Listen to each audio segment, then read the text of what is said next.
This story is dedicated to my father, who passed on May 20th, 2022.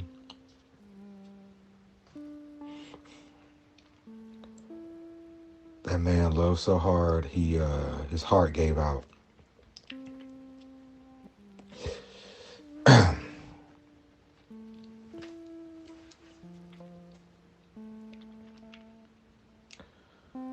That man was he was my hero.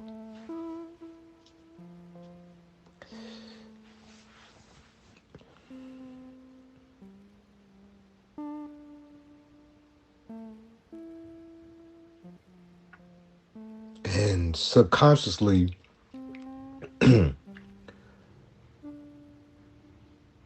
I ended up being just like him when it comes to, especially military service. He joined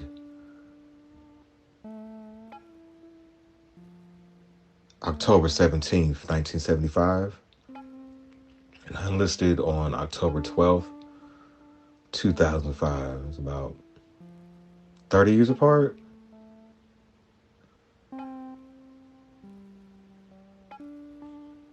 That ain't no coincidence.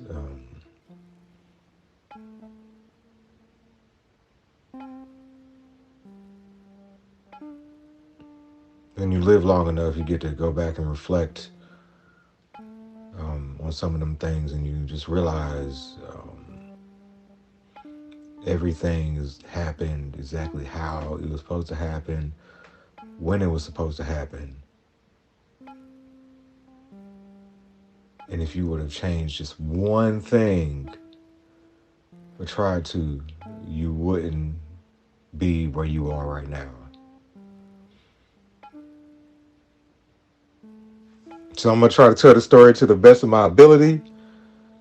I try to write it out on a Mac, try to type it out in fucking voice notes. Or not the voice notes, but the notes app. It just got to be too much. So I was like, fuck it. Let's just go back to where I started originally. Just telling the story on Red Lake Podcast. This is Red Lake Volume 2, narrated by Forrest Job.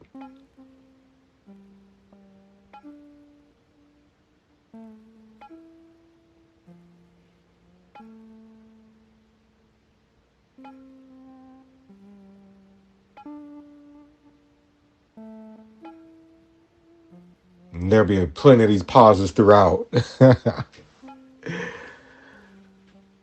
Because I'll either be high and drift off or drift off anyways. Just, thanks to all that electronic warfare that we use in Iraq. And I'm trying not to overthink this shit because I was like, delete that, go back. But we just gonna push through.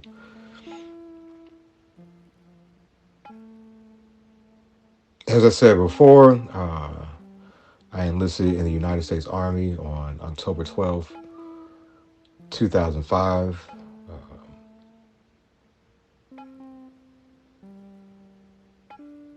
I originally tried to enlist after I flunked out of Mizzou when I was 18, but I was too much of a bitch.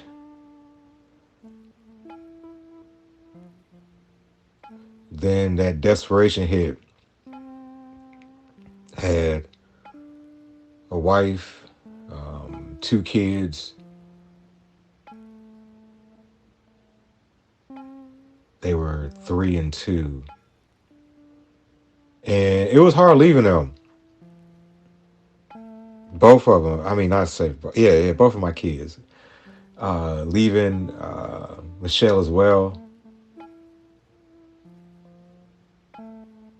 and I was contemplating whether I was going to use actual names and shit. Last time, switching things around.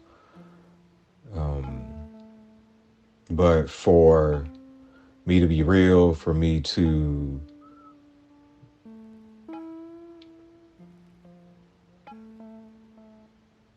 be honest,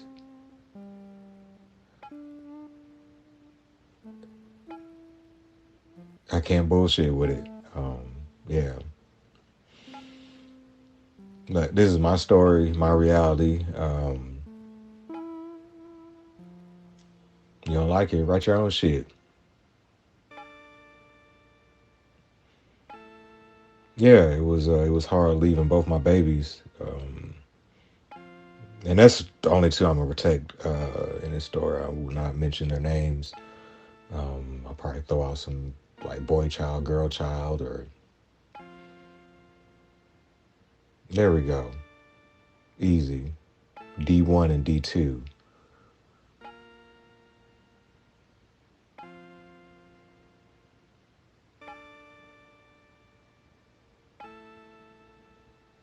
which whom I miss very much because we really don't have a relationship right now.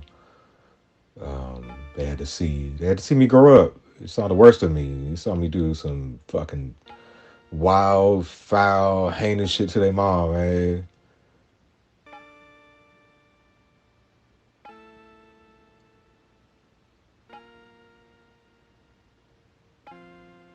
It's life though. It's life. When you get married at 19 and broke. We had came off of a year, I think a year and a half of couch surfing. Because I do need to give like a brief synopsis for folks that haven't read Red Lake Volume 1. Go ahead and check it out. But leading up to me enlisting, we were couch surfing, got evicted from first apartment right there on Hamilton and Horton on the west side of St. Louis. 2 bedroom, 1 bath for $375 a month. We lived on the third floor, man. We got evicted though.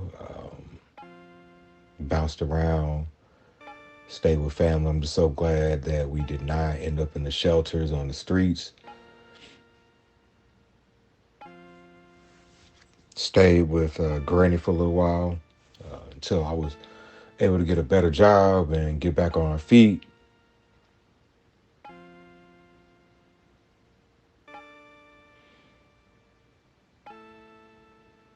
I say it was hard to leave my babies because I felt like they're superhero.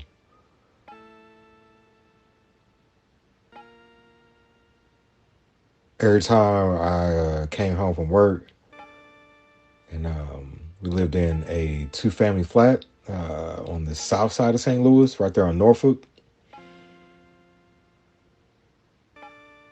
Whenever I come home and walk up them steps, there are my babies at the top of the steps. Like, Daddy, Daddy! And you got a fucked up day, stressful day. But when your babies greet you, that just all goes away.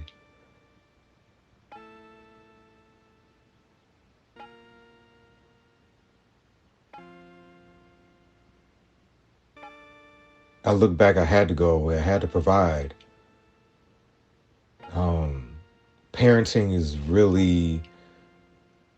it really wasn't my bag. I didn't know how to be present. I mean, I grew up in a two-parent home,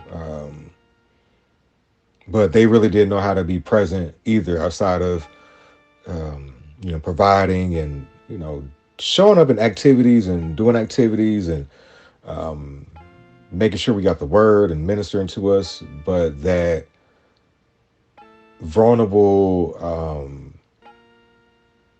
relationship with my parents was not there. I stated before that I was physically abused growing up in the name of discipline, which I've healed. Like I before my pops passed, I forgave myself. I forgave him. We cried it out.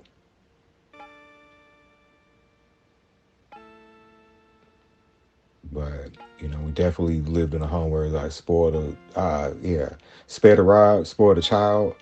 Um, It's that slave shit passing on down. His father beat him with the switch.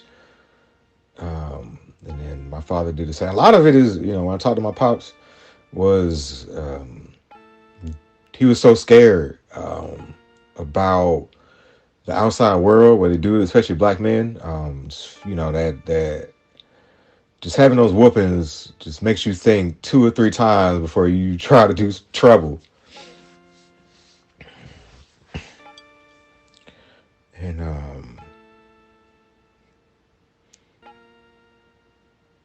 like a lot of black women, a lot of black moms, my mom was mean, man.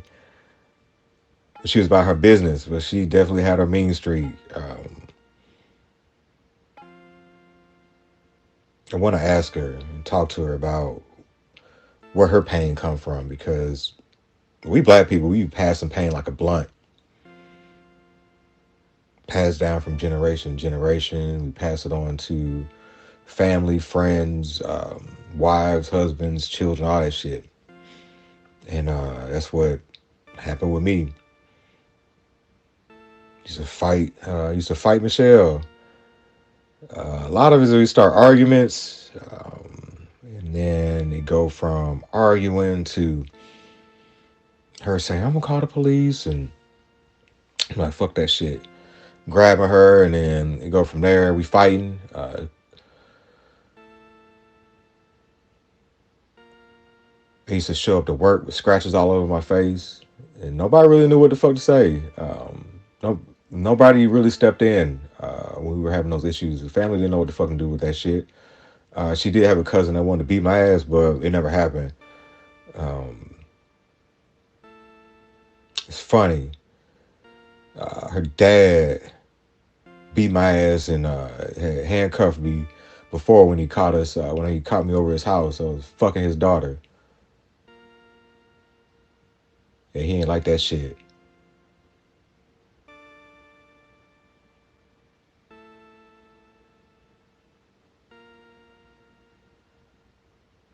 But when we used to fight, um, and there are levels to domestic violence. I'm going on these tangents. Hey, welcome to the ride. There are definitely levels. You got the motherfuckers that just come home and beat their bitch's ass, like for real, like just right. Oh, I'm angry. Oh, fucking Prince's dad in Purple Rain. Then you had the motherfuckers like me. I was angry. I was angry about life, angry at my dad. Um, for not standing up to my mom a lot of the times. Mad at my mom um, for just feeling like she was trying to control me. And I felt like I had to be perfect to get her love. The love felt transactional. Um,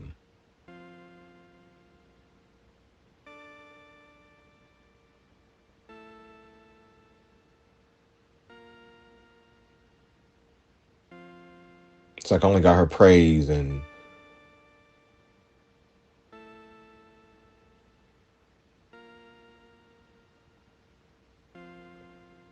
or felt like a good boy when my grades were good, when I was doing what I was supposed to, but let me flunk a class or let me fuck up at school, and that's the only way I can get attention. It's the only way I can get my parents full on attention. Like when I got everything, go from her calling up to the school to telling my pops and like when your dad get home, it's a beating. Then I get put on punishment. But that used to be the batteries in my back that I needed for greatness, and I appreciate it. I really do.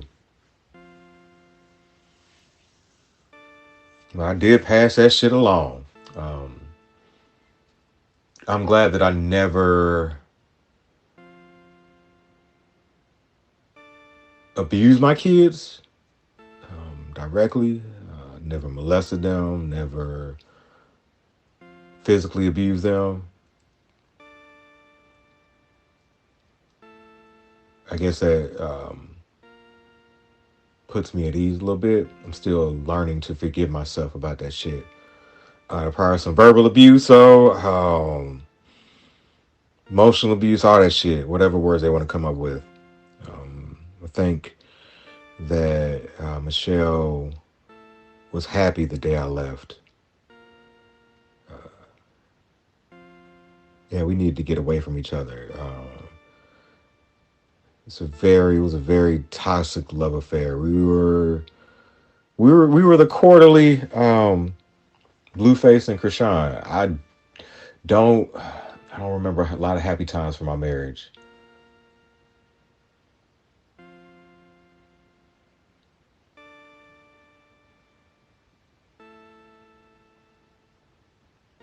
I know I loved her, but learning myself, figuring myself out, and I figure out this other person. Same for her. And then I be a father, husband, provider, all that shit.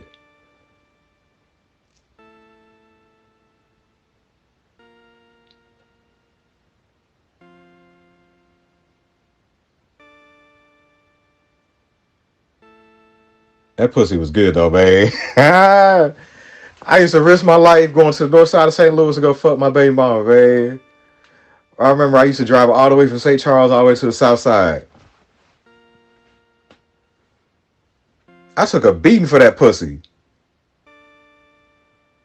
Yeah, I was hooked. I loved her. I still got love for her, man. She get on my fucking nerves, man. And I can't fuck her again because she married.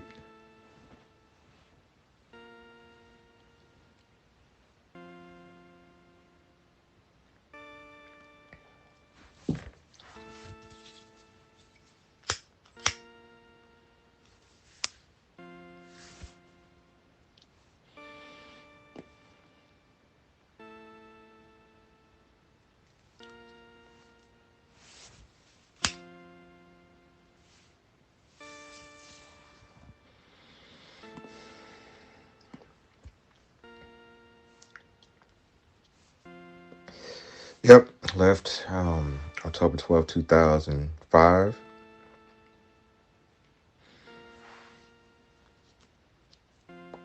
My fine ass recruiter picked me up.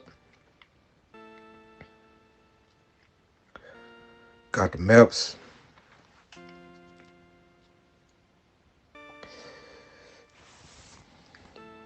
Went through.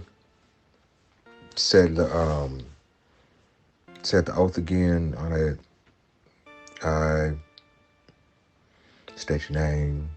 Swear to um, what's that shit?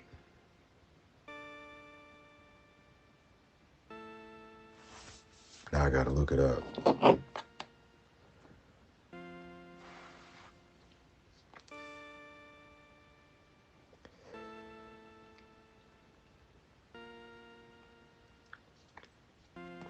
Here we go. Thank God for Google.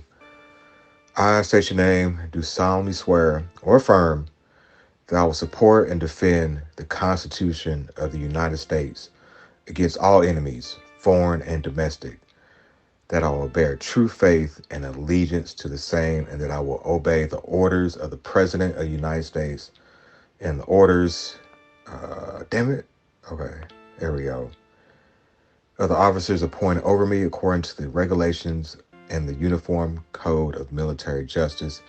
So help me God.